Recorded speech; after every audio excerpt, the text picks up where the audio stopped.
মাননীয় বিচারক মহাশয়, কেস নম্বর 35/21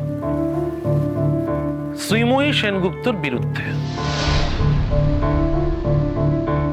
আমার মক্কেল শ্রীমতী জুন গুহের অভিযোগের ভিত্তিতে এই কেসটির বিচার প্রার্থনায় আপনার দরবারে এসে উপস্থিত হয়েছে। ইওর অনার, আমার মক্কেল শ্রীমতী জুন গুহ 5 মাসের অন্তঃসত্ত্বা ছিলেন এবং তিনি অনিন্দ্য সেনগুপ্তর দ্বিতীয় স্ত্রী। প্রথম স্ত্রী শ্রীমতী শ্রীময়ী সেনগুপ্তর সঙ্গে বিচ্ছেদ হয়ে যাবার পরে অনিন্দ্য সেনগুপ্ত তার দ্বিতীয় স্ত্রী জুন গুহকে বিবাহ করেন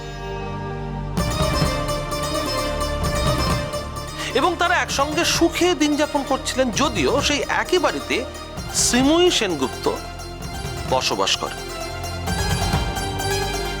জুন গুহর শত অনুরোধ জুন গুহকে নিয়ে তার স্বামী শ্রীযুক্ত অনিন্দ্য সেনগুপ্ত ওই বাড়ি ছেড়ে চলে যেতে পারেননি। কেন পারেননি? কারণ অনিন্দ্য সেনগুপ্তর বৃদ্ধ বাবা মাকে ফেলে জুন গুহকে নিয়ে মানবিকতার খাতিরে বাড়ি থেকে চলে যেতে পারেননি। আর সেই সুযোগের সদ্ব্যবহার করেছেন শ্রীমতী শ্রীময়ী সেনগুপ্ত। শ্রীময়ী সেনগুপ্ত তার বাড়ির দুজন বৃদ্ধ মানুষের খুব যত্ন আত্তি, বিশেষত তার শ্বশুর মশাইয়ের এমন যত্ন আত্তি করেছিলেন যে তার কনফিডেন্স গ্যাদার করে নেন এবং তার শ্বশুর মশাই শ্রীময়ী সেনগুপ্তকে তার বাড়ি থেকে চলে যেতে দেননি। যেহেতু আইনে ডিভোর্স হয়ে যাবার পরেও একজন স্ত্রী তার শ্বশুর বাড়িতে থাকতে পারেন, সেই অধিকার প্রয়োগ করে শ্রীমতী শ্রীময়ী সেনগুপ্ত তার শ্বশুর বাড়িতেই আছেন এবং শ্রীযুক্ত অনিন্দ্য সেনগুপ্ত তার বাবা মাকে ছেড়ে জুন গুহকে নিয়ে অন্য কোথাও গিয়ে উঠতে পারেননি। আর একই বাড়িতে আগের পক্ষে স্ত্রী এবং সন্তানদের সঙ্গে থাকতে থাকতে প্রতিনিয়ত তাদের দেওয়া মানসিক অত্যাচার এবং নির্যাতনে জুন গুহ ক্লান্ত হতে হতে বিধ্বস্ত হতে হতে একটা আশার আলো দেখেছিলেন তার সন্তান আসার সূচনায়। এইভাবে 5 মাসের অন্তঃসত্ত্বা জুন গুহর জীবনে এক অস্বাভাবিক ঘটনা ঘটে যায়। মাত্র তার একদিন আগেই তার সাধ অনুষ্ঠানটি সম্পন্ন হয়। কয়েকদিন আগে সকালবেলা জুন গুহ যখন ঘুম থেকে ওঠেন, রোজকার মতন নিয়ম মতন অভ্যেস মতন তিনি যখন ডাইনিং রুমে আসছিলেন, তখন তিনি দেখেন ডাইনিং রুমটা ভিজে এবং কোনোভাবে ব্যালেন্স হারিয়ে তিনি সেখানে পড়ে যান এবং দেখা যায় পুরো ডাইনিং রুমের ওপরে সাবান ছড়িয়ে রয়েছে।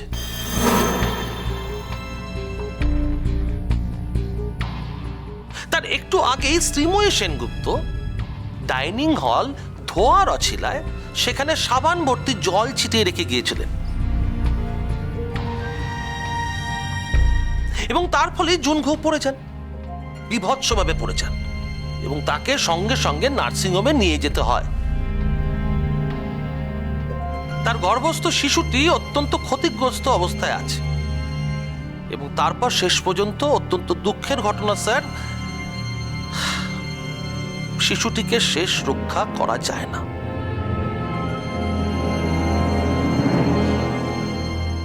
শিশুটিকে অ্যাবর্ট করতে হয়।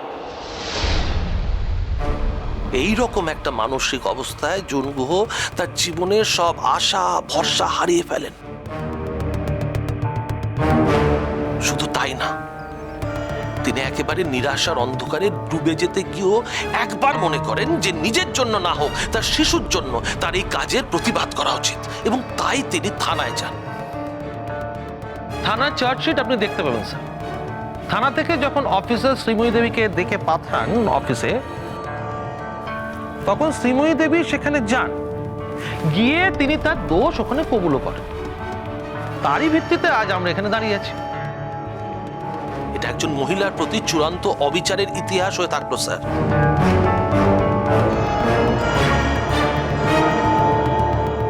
এই ইতিহাসে যদি মূল্যায়ন না করা যায়, সঠিক মূল্যায়ন না করা যায়, যদি যে ঘটনা ঘটেছে তার বিরুদ্ধে শাস্তি না দেওয়া যায়, তাহলে এটা এমন একটা ইনসিডেন্ট হয়ে থাকবে যা সমস্ত মেয়ের পক্ষে লজ্জার। শুধু লজ্জার নয়, অপমানের, অসম্মানের। আমার এইটুকুই বক্তব্য স্যার।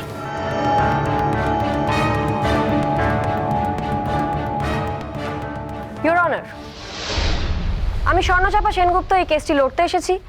এই বিষয়ে আমার অনেক বক্তব্য আছে, আপনি অনুমতি দিলে আমি আমার বক্তব্য জানাতে পারি। অনুমতি দেওয়া হলো। Thank you your honour. আমার বিপক্ষীয় বন্ধু জয়শঙ্কর ঘোষ এতক্ষণ একটি নারীর নির্যাতনের দীর্ঘ বর্ণনা দিলেন এবং তার বক্তব্য অনুযায়ী শ্রীময়ী সেনগুপ্ত একটি অত্যন্ত শোচনীয়, লজ্জাজনক এবং ঘৃণ্য অপরাধ করেছেন।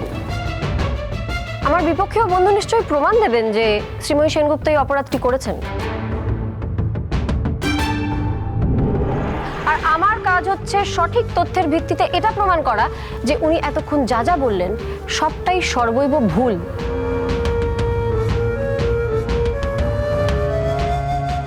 শুধু ভুল নয়, সর্বৈব মিথ্যে। ইওর অনার, আমি এই মুহূর্তে আপনাকে এমন একজন নারীর কথা বলবো যিনি মাটির মতো পবিত্র, ফুলের মতো স্নিগ্ধ,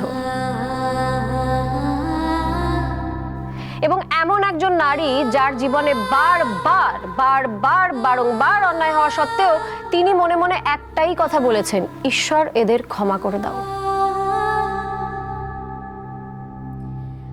ঠিক এইভাবেই বহু মানুষকে এতগুলো বছর ধরে তিনি তার প্রতি করা অন্যায়কে ক্ষমা করে দিয়েছেন। ইওর অনার, এটা কিন্তু এই মানুষটার নিজস্ব উদারতা, নিজস্ব শিক্ষা। একটি মেয়ে 22 বছর বয়সে বিয়ে হয়ে শ্বশুরবাড়িতে আসে। সেই সময় এই মহিলার ধ্যান জ্ঞান ছিল তার শ্বশুরবাড়ি এবং তার স্বামী ছিল তার রোল মডেল। শ্রীময়ী সেনগুপ্তর স্বামীর নাম অনিন্দ সেনগুপ্ত। বিয়ের পর থেকেই শ্রীময়ী সেনগুপ্ত কিন্তু নিজেকে একেবারে সংসারের কাজে বিনিয়োগ করে দিয়েছিলেন। তার স্বামী, তার শ্বশুর শাশুড়ি এবং পরিবারের প্রত্যেকটি সদস্যর মনোরঞ্জনের কাজেই তিনি নিজেকে বিনিয়োগ করেছিলেন। কিন্তু তার পরিবর্তে প্রশংসা তো দূরের কথা, তাকে টেকেন ফর গ্রান্টেড করা হয়েছিল ইওর অনার। এবং তার স্বামী অনিন্দ সেনগুপ্তর বক্তব্য ছিল যে শ্রীময়ী সেনগুপ্ত অত্যন্ত সাধারণ একজন মহিলা, যার বিশেষ কোনো গুণই নেই।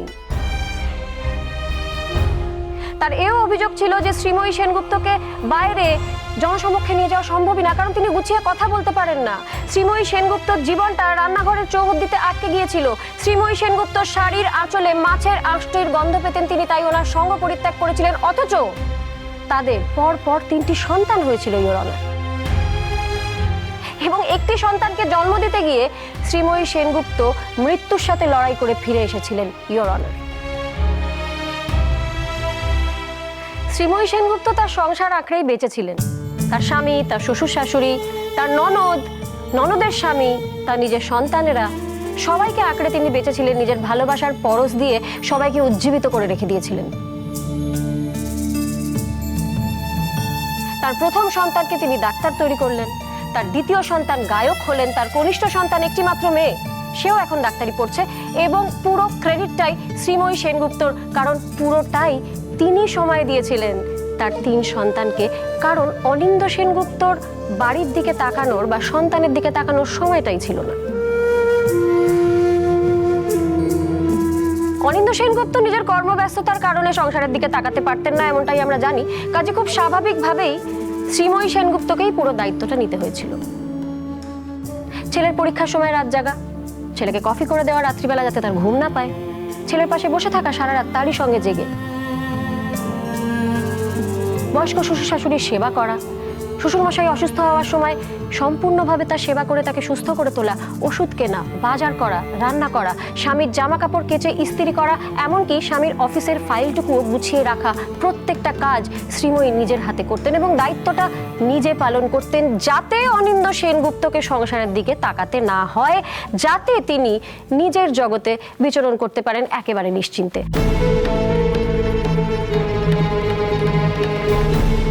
তার থেকেও বড় কথা হচ্ছে ইওর অনার, অনিন্দ সেনগুপ্ত এইসব সাংসারিক কাজকে ভীষণ ছোট করে দেখতেন। তিনি মনেই করতেন না এগুলোর দিকে তার তাকানোর দরকার আছে। হেন সময় শ্রীময়ী সেনগুপ্ত জানতে পারেন বিয়ের দীর্ঘ 25 বছর পর তার স্বামীর অফিসের সহকর্মী জুন গুহর সঙ্গে তার স্বামীর একটি সম্পর্ক। Objection your honour.